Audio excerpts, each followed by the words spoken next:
పెట్టేసుకునేది ఎవరమ్మా పెన్షన్ తీసుకొని నేను చూస్తుంది ఆ మనిషి నువ్వు ఇష్టపూర్తిగా రాసావా పొలము ఇల్లు పెన్షను నీ చిన్న కొడుక్కి? నాకు మైండ్ లేకుండా ఎట్లా రాపించుకున్నాడో తెలియదు నాకు.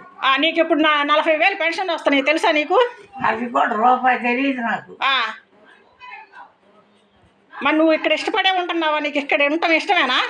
మీరు ఏమన్నారు నాకు కనపడతానే మరి ఉండకేం చేస్తాను. అంతేనా? అంటే మేము తీసుకెళ్తే వస్తావా? మేము తీసుకెళ్తే వస్తావా? అన్నీ ఆమెకు రాసి ఆమెకు పెట్టి నా దగ్గరికి వచ్చింది అంటారేమో. పెన్షన్ నువ్వు పెన్షన్ ఆఫీస్లో నా పెన్షన్ నాకు ఇప్పించండి, నా కొడుకు నాకు ఇవ్వట్లేదని నువ్వు చెబుతావా?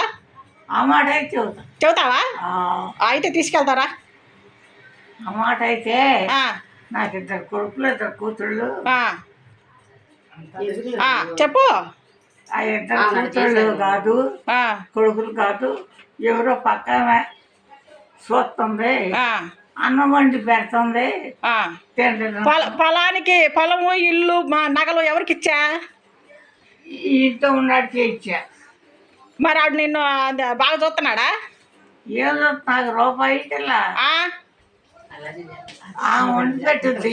ఆమె ఊరు వాళ్ళ అత్తగా వాళ్ళ అత్త పెత్తనం ఇక్కడ కావాల నీకేనే వండి పెట్టుద్ది. అన్నం వండి చేతిలో వేసుద్ది ముద్ద.